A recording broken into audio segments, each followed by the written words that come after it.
নমস্কার, গভর্নমেন্ট ফান্ডার্স চ্যানেলে আপনাদের স্বাগত। আজকে সিসিএস লিভ রুলসের কিছু এমসিকিউ নিয়ে আলোচনা করব। সিসিএস লিভ রুলস খুব ইম্পর্ট্যান্ট রুলস, আর এর থেকে প্রচুর কোশ্চেন আসে যে কোনো পরীক্ষায়। কিছু প্রশ্ন খুব ডাইরেক্ট রুলের উপরে হয়। সিসিএস লিভ রুলস খুব যে কঠিন তা নয়, আর কিন্তু কিছু কনসেপচুয়াল প্রশ্নও আসে। আমি এখানে সব ধরনের প্রশ্নই আলোচনা করার চেষ্টা করব।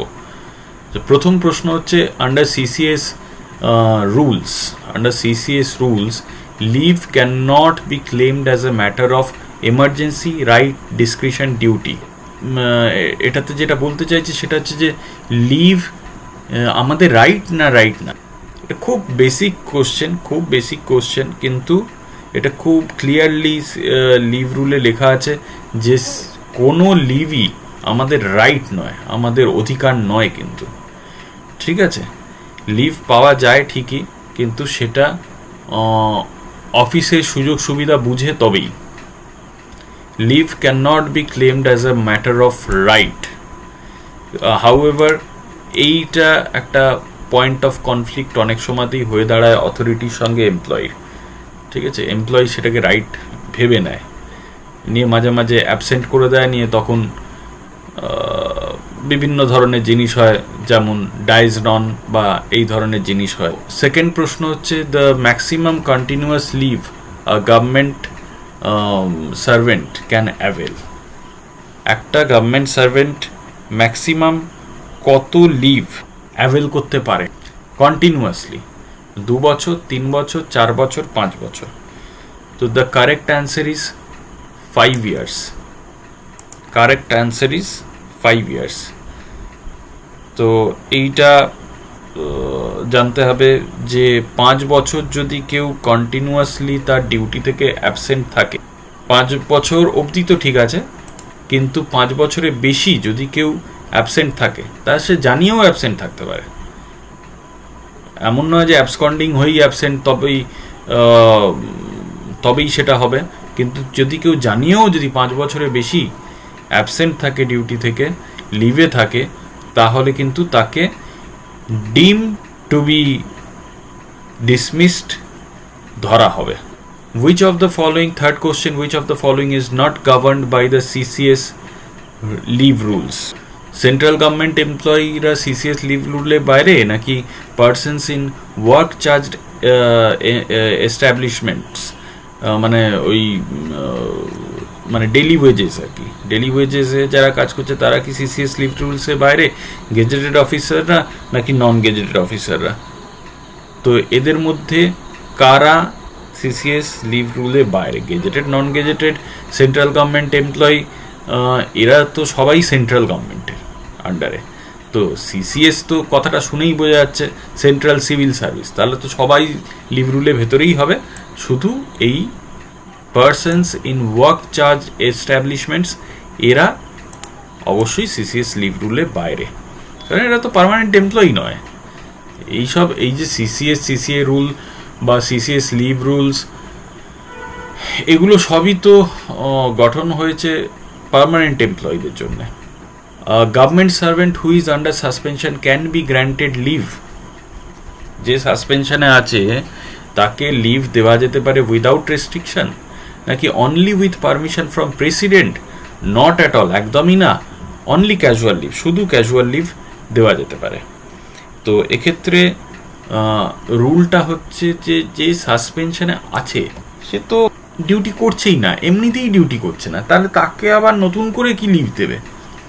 সে তো এমনিই বাড়ি বসে আছে, ডাকা হলে পরে আসছে এনকোয়ারিতে সাহায্য করার জন্য, ফলে নট অ্যাট অল, তাকে তো লিভ দেওয়ার প্রশ্ন উঠছে না। তাহলে C is the correct answer.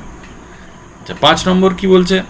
How many days of earn leave are credited every half year for employees in non vacation department? তো ডিপার্টমেন্ট তো 2 রকমের হয়, vacation department, non vacation.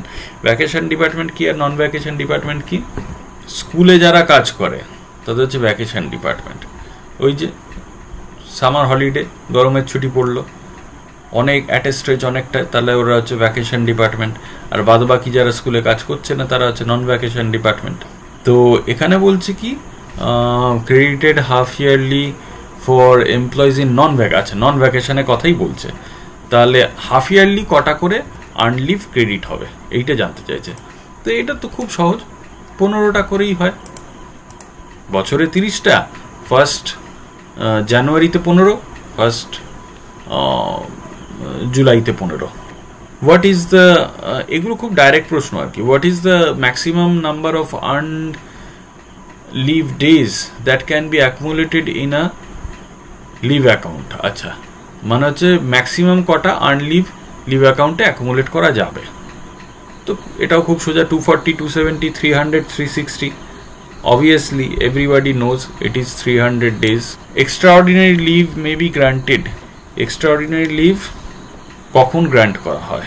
Extraordinary leave কখন গ্র্যান্ট করা হয়? অপশান হচ্ছে when no other leave is due, যখন আর কোনো লিভ বেঁচে নেই, when the employee applies in writing, employee নিজে লিখছে যে আমাকে ইওএল দেওয়া হোক, কিংবা ফর সার্টেন মেডিকেল কেসেস, কিছু কিছু মেডিকেল কেসেস, সব নয়, এবং অল অফ দ্য অ্যাবাভ, এই 3টে কেসেই। তো the correct answer is D, all of the above. যখন কোনো বেসিক্যালি ইওএল এটাতেই দেওয়া হয়, যখন অন্য কোনো লিভ থাকে না তখনই মেনলি দেওয়া হয়। এমপ্লয়ি নিজের থেকে রাইটিংয়ে করলেও দেওয়া যেতে পারে, কিন্তু এরকম ইনস্ট্যান্স কমই হয়, আর ফর সার্টেন মেডিকেল কেসেসে তো হয়। আর প্রোবেশনার ইজ 8 নম্বর বলছে, probationer is eligible for leave under CCS leave rules if, প্রোবেশনারও তো সিসিএস লিভ রুলের মধ্যেই আছে, তাহলে সে লিভ পাবে যদি হি হ্যাজ কমপ্লিটেড ট্রেনিং, তার ট্রেনিং কমপ্লিট হয়ে থাকে, নাকি he holds a lien on a permanent post, তার অন্য কোনো জায়গায় লিয়েন থাকে। লিয়েন কি বলছি, হি কমপ্লিটস 5 years। আচ্ছা, প্রোবেশন বলছে, আবার এদিকে বলছে 5 years কমপ্লিট হয়ে গেছে তার, আবার বলছে only casual leave is allowed, শুধু ক্যাজুয়াল লিভ দেওয়া যাবে। প্রোবেশনারকে লিভ দেওয়া যেতে পারে কি? প্রথম কথা, প্রোবেশনারকে কিন্তু লিভ দেওয়া যেতে পারে। এখানে উত্তর হচ্ছে he holds a lien on a permanent post. However the practice is যে প্রোবেশনারকে তার এইচওডি বা হেড অফ দ্য অফিস যদি মনে করে তাহলে লিভ দিতে পারে। এবার সব রকমের লিভ কি দেওয়া যায়? না, সব রকমের লিভ কিন্তু প্রোবেশনারকে দেওয়া যায় না।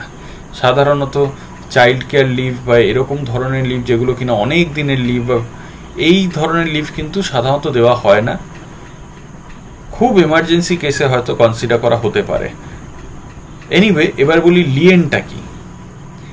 এই যে বলছে সে পার্মানেন্ট পোস্টে লিয়েন হোল্ড করছে, তখন তাকে দেওয়া যেতে পারে। তো লিয়েনটা হচ্ছে যখন কেউ ডেপুটেশনে আসে, তখন তার যে পুরনো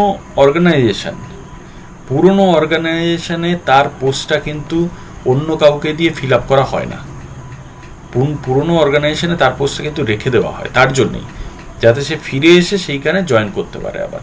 তাহলে এইটাকে বলছে, এই যে তার পোস্টটাকে, তার চেয়ারটাকে যে রেখে দেওয়া, এটাকে বলছে লিয়েন। আচ্ছা, 9 নম্বর প্রশ্ন কি বলছে, যে the authority to grant leave is defined in rule 7, rule 1, the first schedule, the leave form. আচ্ছা, লিভ ফর্ম তো হতে পারে না, অথরিটি কে লিভ দিতে পারে সেই অথরিটির কথা কোথায় লেখা আছে? এটা লেখা আছে প্রথম শিডিউলেই লেখা আছে, এটা প্রথম শিডিউলে লেখা। While on leave preparatory to retirement, a government servant, আচ্ছা গভর্নমেন্ট সার্ভেন্ট রিটায়ার করে যাওয়ার আগে তাকে বেশ কিছু ছাড় দেওয়া হয়, তার মধ্যে লিভ প্রিপারেটরি একটা। আর কি কি ছাড় দেওয়া হয়? এটা অর্গানাইজেশন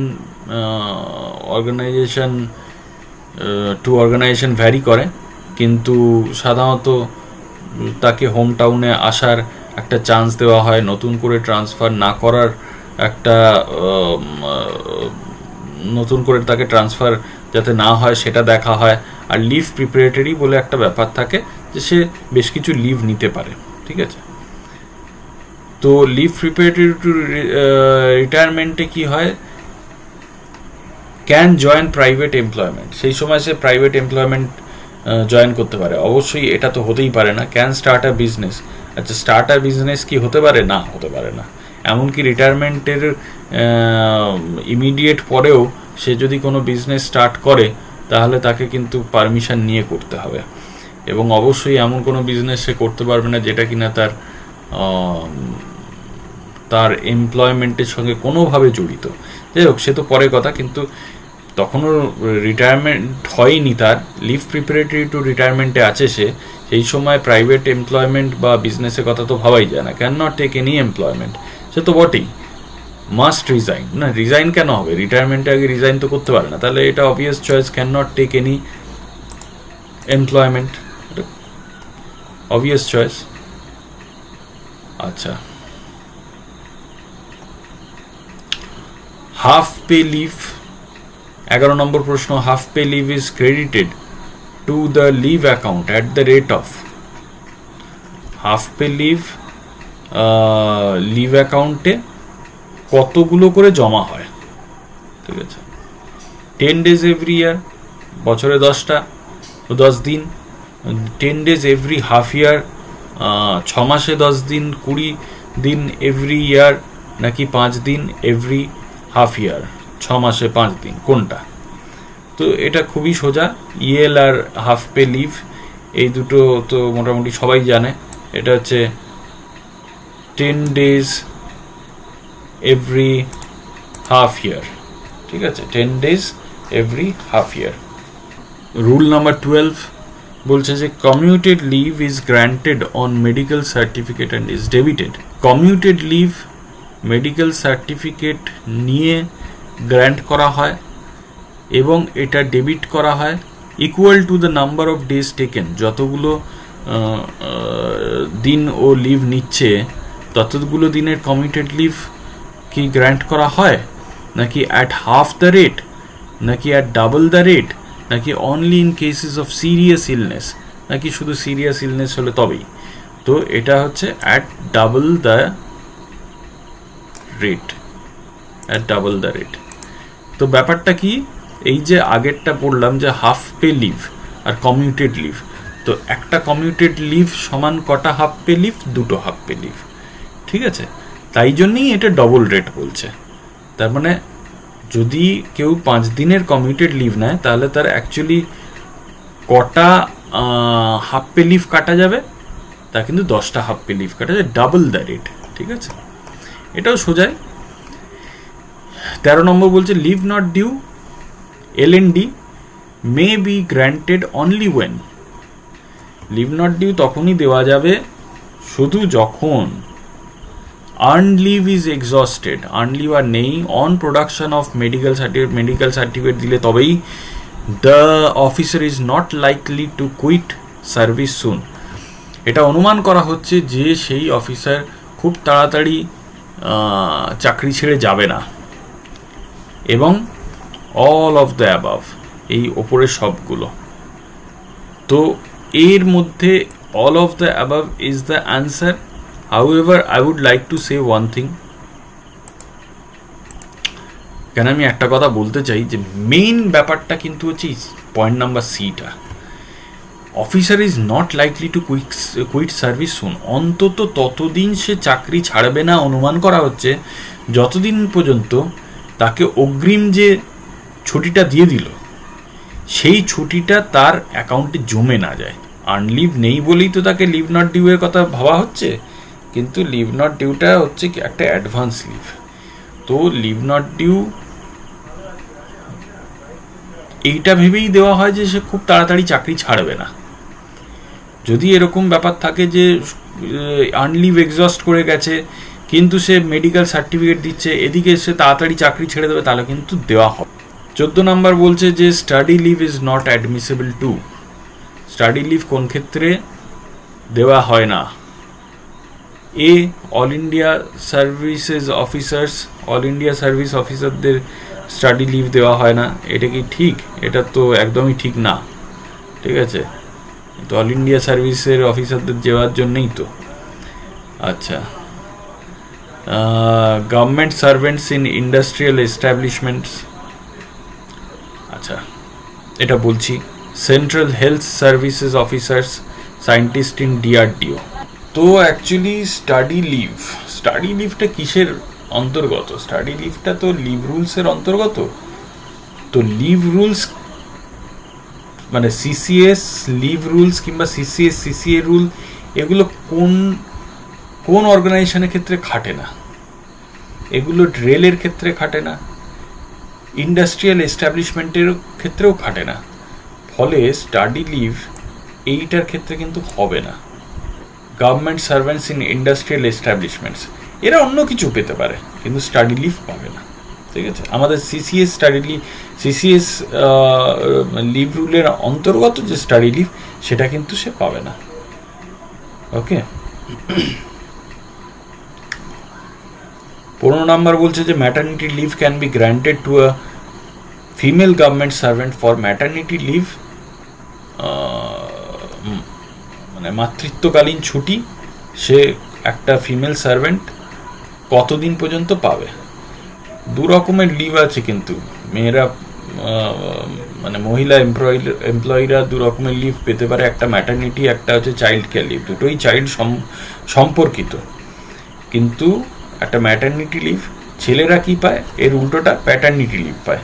ম্যাটারনিটি লিভ অনেক দিনের হয়, সেটা হচ্ছে 180 দিনের হয়, আর ছেলেরা পায় কিন্তু অনেক কম দিনে 15 দিনের পায়।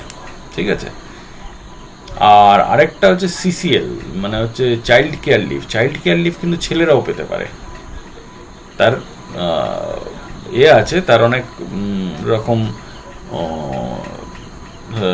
মানে কন্ডিশনস আছে, কিন্তু ছেলেরাও পেতে পারে চাইল্ড কেয়ার লিভ। কিন্তু ম্যাটারনিটি লিভ ছেলেরা পাবে না, ছেলেরা প্যাটার্নিটি লিভ পাবে। এই যে প্যাটার্নিটি লিভ চলে এসছে, is granted for a period of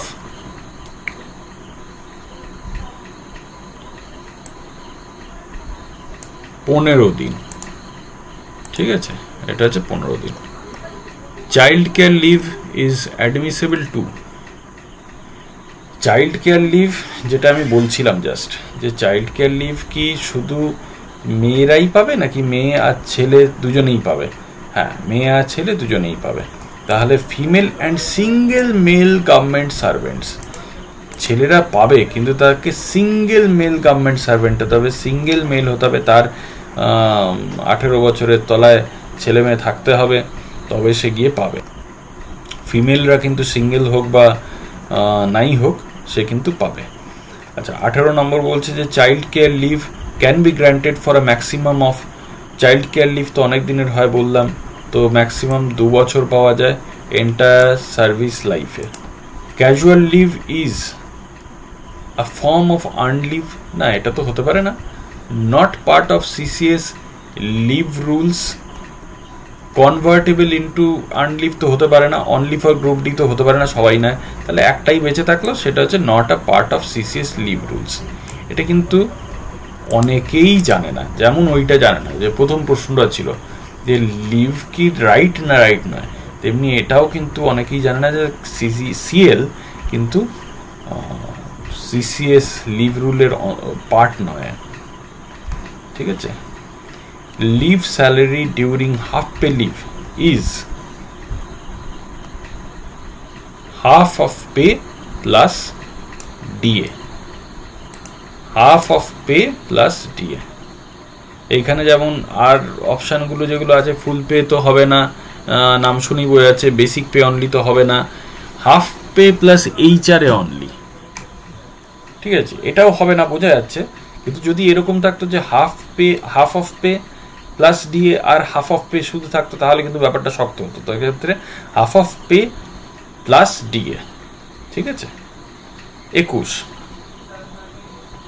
বলছে the leave account for earn leave and half pay leave is maintained in form 1, 2, 3, 4। কোন ফর্মে এই লিভ অ্যাকাউন্টটা ইএল বা এইচপিএল এর লিভ অ্যাকাউন্টটা মেনটেন করা হয়? That is form 1। ঠিক আছে, 22 নম্বর, এগুলো শুধু মুখস্থর আর কি। 22 নম্বর, commuted leave can not be granted, commuted leave কোন সময় গ্রান্ট করা হয় না? Without a medical certificate, if the employee is under suspension, if half pay leave is not available, আর অল অফ দ্য অ্যাবাভ। ঠিক আছে, তো এক্ষেত্রে যেমন উইদাউট মেডিকেল সার্টিফিকেট কিন্তু কমিউটেড লিভ পাওয়া যায় না, মেডিকেল সার্টিফিকেটও লাগবে, আবার জয়েন করার সময় ফিটনেস সার্টিফিকেটও লাগবে, দুটোই লাগবে। If the employee is under suspension, সাসপেনশনের সময় মেডিকেল কমিউটেড লিভ হবে না, কারণ সাসপেনশনের সময় আগেই তো বলা হচ্ছে যে লিভই হবে না। ঠিক আছে, if half pay leave is not, আচ্ছা কমিউটেড লিভ তো আগেই বললাম যে কমিউটেড লিভ হচ্ছে ডবল অফ হাফ পে, এই হ্যাঁ ঠিক আছে, ডবল মানে হাফ পে, দুটো হাফ পে লিভ মিলে একটা কমিউটেড লিভ। তাহলে হাফ পে লিভ যদি না থাকে তাহলে তো কমিউটেড লিভ হওয়ার প্রশ্নই নেই, ফলে all of the above is the right answer. 23-এ চলে যাব। Hospital leave, hospital leave is available to which category of government servants? Hospital leave কোন ক্যাটাগরির গভর্নমেন্ট সার্ভেন্টরা পেয়ে থাকে? All gazetted officers, only for industrial staff, industrial স্টাফের তো হলো না, আগেই বলে দিলাম ইন্ডাস্ট্রিয়াল স্টাফ তো এসবের বাইরে। Non gazetted employees with injury in execution of duty. ঠিক আছে, this is the correct answer, hospital leave, এটা হচ্ছে কারেক্ট অ্যান্সার। মানে নন গেজেটেড এমপ্লয়িরা যখন কার্যক্ষেত্রে তাদের চোটাঘাত লাগে তখন তারা হসপিটাল লিভ পেতে পারে। 24 নাম্বার বলছে যে the maximum limit of earned leave that can be granted at a time is, কতদিন ম্যাক্সিমাম কতদিন earned leave গ্র্যান্ট করা যায়? that is 180 days, that is 180 days। তাহলে 180 ডেজে আরেকটা কি ছিল মনে পড়ছে? একটু আগে বললাম, that was maternity leave। তো earned leave কিন্তু ম্যাক্সিমাম লিমিট যেটা গ্র্যান্ট করা যায় অ্যাট এ টাইম কন্টিনিউয়াসলি, সেটা হচ্ছে 180 days. Leave not due is debited against, leave not due যদি, যেটা আমি কিছুক্ষণ আগে কথা হচ্ছিল, তো সেটা কিন্তু কার এগেনস্টে ডেবিট করা হচ্ছে? কমিউটেড লিভ নাকি আর্নড লিভ নাকি half pay leave to be earned in future? আমি আগেই বলেছিলাম যে লিভ নট ডিউ কিন্তু ফিউচারের একটা লিভ, ফিউচারের কথা ভেবে এই লিভ দেওয়া হয় যে ফিউচারে এই লোকটা চাকরি করবে এবং এই লিভটা আর্ন করবে, যাতে সরকারের কোনো ক্ষতি না হয়। সরকার যাতে এক্সট্রা তাকে লিভ ফিভ দিয়ে দিল, লিভ দেওয়া মানে তো তাকে পয়সা দেওয়া অ্যাকচুয়ালি, তো মানে লিভ স্যালারি দেওয়া, এবং তারপর সে চাকরি ছেড়ে চলে গেল, সেটা যাতে না হয়। ফলে লিভ নট ডিউ এর কথা যখনই উঠছে তখন কিন্তু ফিউচারের কথা, half pay leave to be earned in future. 26 number প্রশ্ন, the maximum amount of leave not due may be granted at time. আচ্ছা, একবারে ম্যাক্সিমাম কটা লিভ নট ডিউ পাওয়া যাবে? ঠিক আছে, সেটা হচ্ছে সি, 180 দিন।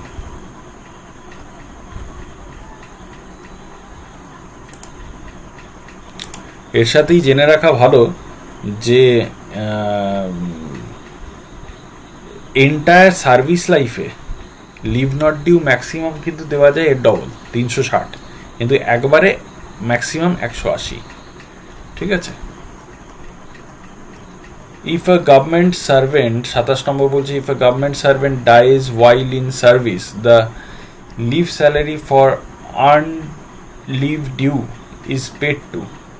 গভর্নমেন্ট সার্ভেন্ট কাজ করতে করতে সার্ভিসে থাকাকালীন অবস্থায় মারা গেল, ঠিক আছে, এবং তার যে আর্ন লিভ, তার যে ইএল জমেছিল সেইটার সমপরিমাণ স্যালারি, যেটাকে লিভ স্যালারি বলছে, আর্ন লিভের সমপরিমাণ স্যালারি, ততদিনের স্যালারি কাকে দেওয়া হবে? প্রেসিডেন্টকে দেওয়া হবে, গভর্নমেন্টকে দেওয়া হবে, লিগাল হেয়ারকে দেওয়া হবে, ডিডিওকে দেওয়া হবে, মানে ড্রয়িং ডিসবার্সিং অফিসারকে দেওয়া হবে, দেবে তো ড্রয়িং ডিসবার্সিং অফিসার, তাকে আবার দেওয়া হবে কি করে? ফলে সেটা তো নয় প্রেসিডেন্ট টাকা নিয়ে কি করবে, গভর্নমেন্ট তো টাকা দিচ্ছে, টাকা তো নেবে না, তাহলে অবশ্যই লিগ্যাল হেয়ার। ঠিক আছে, এটাও সোজা, খুবই সোজা প্রশ্ন। Leave salary during commuted leave is commuted লিভের সময় সে কি পায়?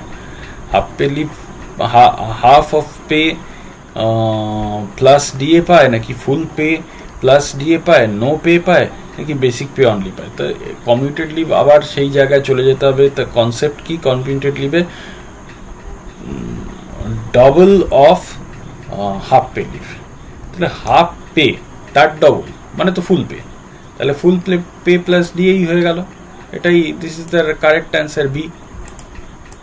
ঠিক আছে। 29 কি বলছে?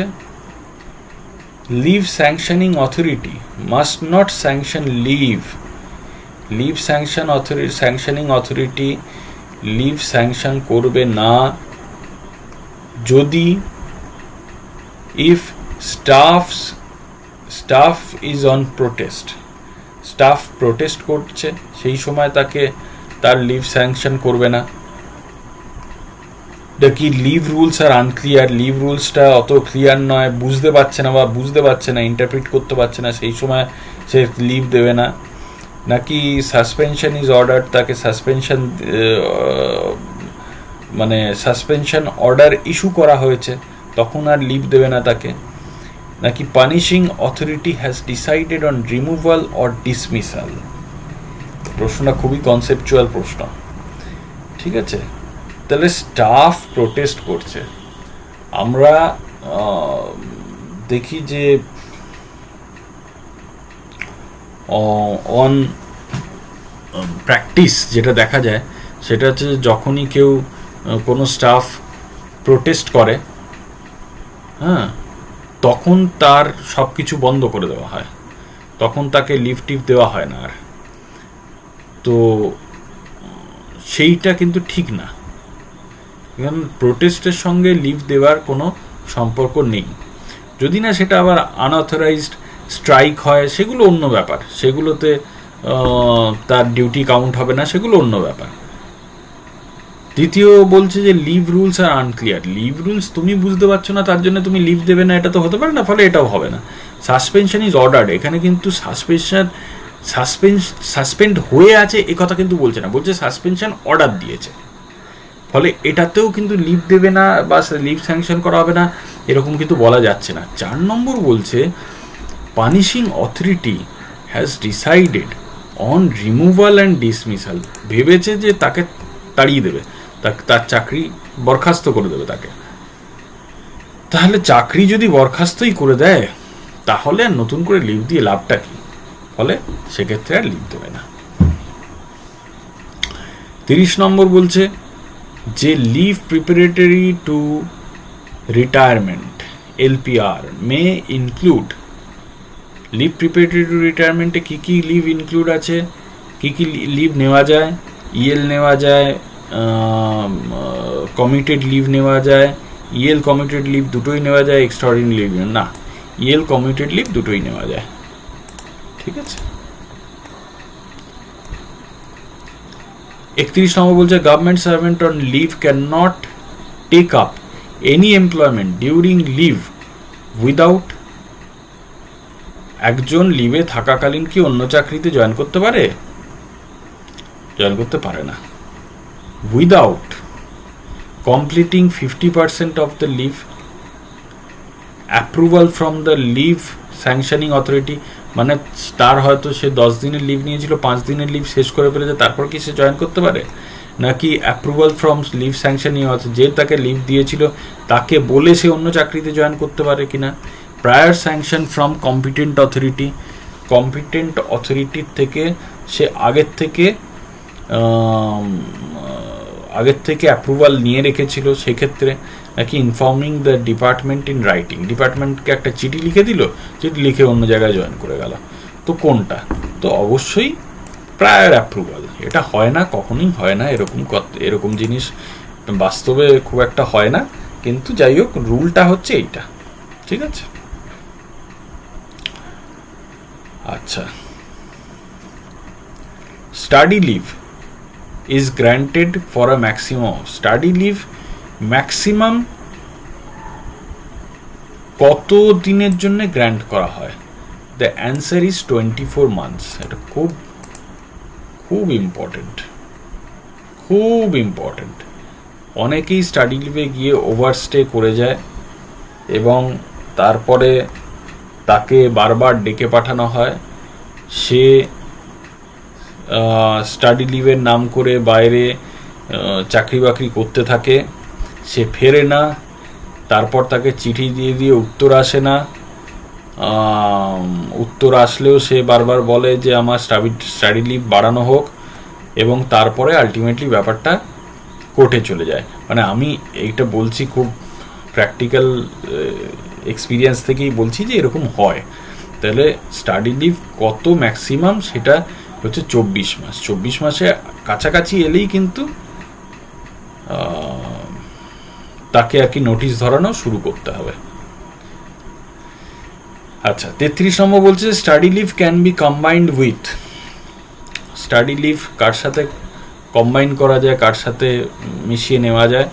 ইএল, এইচপিএল, ইওএল, তো অল অফ দ্য অ্যাবাভ, সবকটার সাথেই স্টাডি লিভ কম্বাইন করা যাবে, ঠিক আছে। Who is eligible for maternity leave? Female, এটা তো আগেই বলেছি, all female government servant including apprentices. আচ্ছা, ইনক্লুডিং অ্যাপ্রেন্টিসেস আছে, অনলি পার্মানেন্ট এমপ্লয়িজ, শুধু পার্মানেন্ট, মানে এখানে মেল ফিমেলের কথা কিছু আর বলছে না। তা only those who have completed probation, এখানেও মেল ফিমেল বলছে না। অনলি বি অ্যান্ড সি, না, এটা তো ফিমেলের জন্য, তো ফিমেলের তো একটাই অপশান আছে, ফলে এটাই হবে, এ হবে, ঠিক আছে। Maternity leave can be granted for 1 child only, 2 surviving children, 3 surviving children. কতগুলো চিলড্রেনের জন্য ম্যাটারনিটি লিভ গ্রান্ট করা হতে পারে? তো 2 সার্ভাইভিং চিলড্রেন, ঠিক আছে,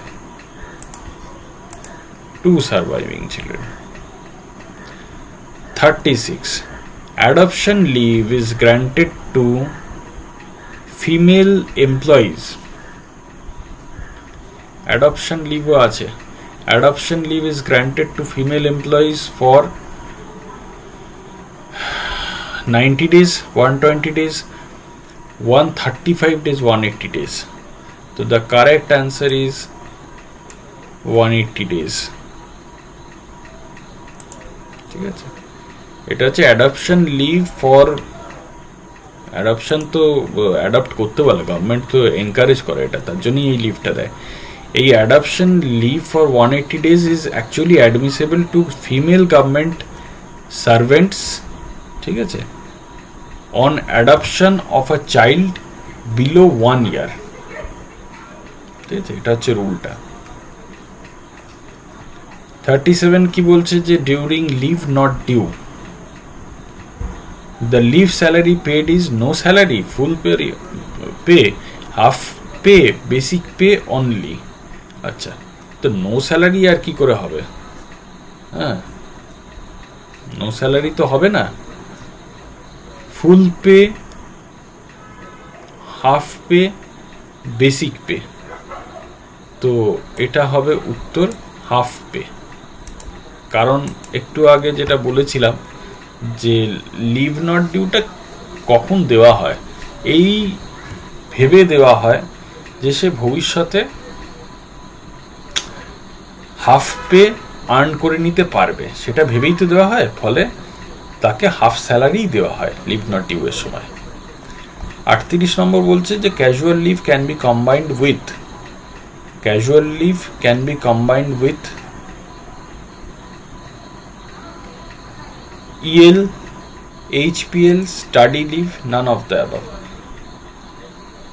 ক্যাজুয়াল লিভ কি সিসিএস লিভ রুলের মধ্যে আছে? নেই তো, তাহলে সেটা কার সঙ্গে কম্বাইন করা যাবে না করা যাবে না, সেটা লিভ রুলের মধ্যে থাকবে কি করে? রুলটাই তো নেই, মানে লিভটাই তো নেই, লিভের মেনশনটাই তো নেই, তাহলে তার সেটা কম্বাইন করা যাবে কি না থাকবে যাবে না যাবে সেটা তো ওর মধ্যে থাকার কথা নয়, ফলে নান অফ দ্য অ্যাবভ হয়ে গেল। ঠিক আছে, 39 কি বলছে যে leave not availed during service lapses, leave not availed during service lapses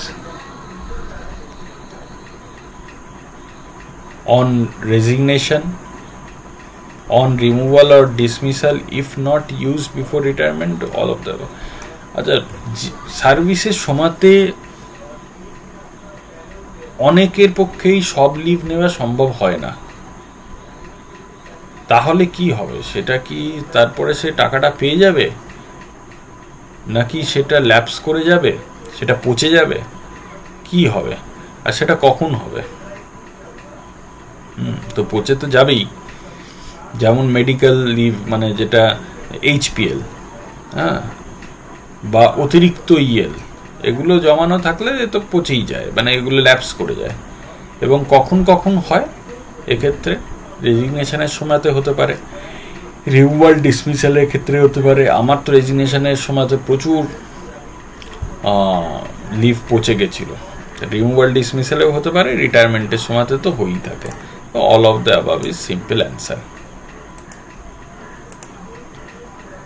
40 নম্বর বলছে আন্ডার রুল 39।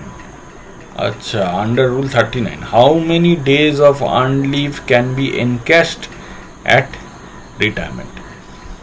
রিটায়ারমেন্টের সময় কটা ইএল এনক্যাশ করা যায়? এটা তো খুবই সোজা, that is 300। Child care leave is available for children up to the age of CCL। কত এজ পর্যন্ত মানে ছেলে বা মেয়ের জন্য CCL নেওয়া যায়? ছেলে মেয়ের দেখভালের জন্য তো চাইল্ড কেয়ার লিভ নেওয়া হয়, তো কত এজ পর্যন্ত, কত এজ পর্যন্ত এটা করা যাবে? উত্তর হচ্ছে 18 বছরে সে প্রাপ্তবয়স্ক হচ্ছে, ফলে 18। ও 42 নম্বর বলছে যে the maximum number of earned leave days that can be encashed during LTC। LTC সময় কটা ইএল এনক্যাশ করানো যায়? এটা তো খুব সোজা, 10, এটা তো সবাই জানে।